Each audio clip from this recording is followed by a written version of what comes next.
ദിവസം തിരുസഭ അനുസ്മരിക്കുന്ന പ്രധാന വിശുദ്ധർ: ഒന്നാമതായി വിശുദ്ധ സെറാപ്പിയോൺ, ജീവിതകാലം ക്രിസ്തുവർഷം 380 ഈജിപ്തുകാരനാണ് വിശുദ്ധ സെറാപ്പിയോൺ.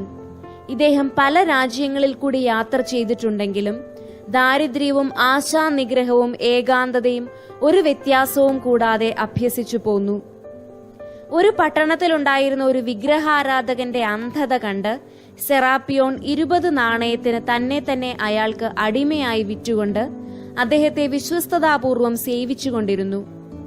യജമാനൻ മാനസാന്തരപ്പെട്ടപ്പോൾ ആ 20 നാണയം തന്നെ തിരികെ കൊടുത്ത് സ്വതന്ത്രനായി.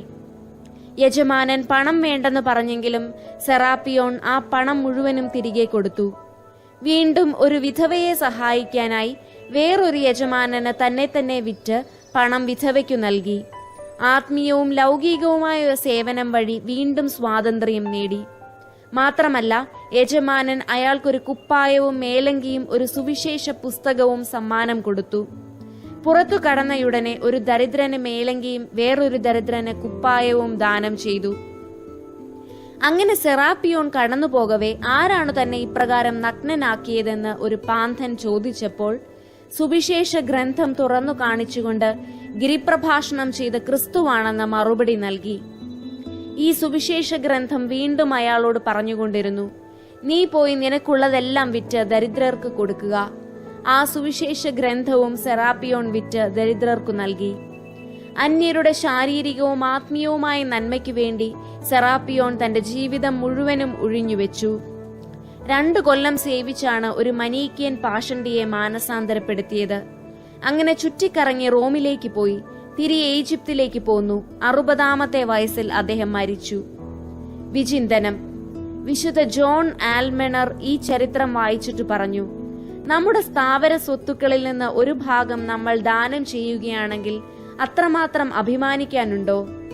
സെറാപ്പിയോൺ തന്നെ പല പ്രാവശ്യം ദരിദ്രർക്ക് സമർപ്പിച്ചത് കാണുക. ഇന്നേ ദിവസം തിരുസഭ അനുസ്മരിക്കുന്ന 2ാമത്തെ വിശുദ്ധൻ വിശുദ്ധ നിക്കോളാസ് വോൺ ഫ്ലൂ. ജീവിതകാലം 1417 മുതൽ 1487 വരെ. ഒരു സ്വിസ് കർഷകന്റെ മകനാണ് നിക്കോളാസ് വോൺ ഫ്ലൂ.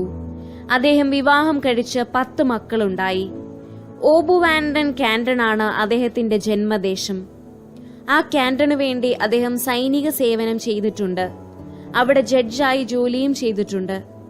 50-ാമത്തെ വയസ്സിൽ സ്വകുടുംബത്തോട് യാത്ര പറഞ്ഞ് അവരുടെ അനുവാദത്തോടുകൂടി റാൻഫി എന്ന സ്ഥലത്ത് ഒരു സന്യാസിയായി. വിശുദ്ധ കുർബാനയൊഴികെ മറ്റൊന്നും ഭക്ഷിക്കാതെ 19 വർഷം ജീവിച്ചു. പലരും അദ്ദേഹത്തിന്റെ ഉപദേശം തേടി വന്നിരുന്നു. ഇന്നും സ്വിറ്റ്സർലൻഡുകാർ അത്യധികം സമാദരിക്കുന്ന ഒരു വ്യക്തിയാണ് അദ്ദേഹം. അവർ അദ്ദേഹത്തെ വിളിക്കുന്നത് ബ്രൂഡർ ക്ലോസ് എന്നാണ്. 1950-ൽ 12-ാം പിയൂസ് അദ്ദേഹത്തെ വിശുദ്ധൻ എന്ന് നാമകരണം ചെയ്തു. വിചിന്തനം: വിശുദ്ധ നിക്കോളാസിന്റെ വാക്കുകൾ: എന്റെ കർത്താവേ, എന്റെ ദൈവമേ, അങ്ങയിൽ നിന്ന് എന്നെ അകറ്റുന്ന സമസ്തവും എടുത്തുകൊള്ളുക. അങ്ങയിലേക്ക് അടുപ്പിക്കുന്ന സമസ്തവും എനിക്ക് തരിക.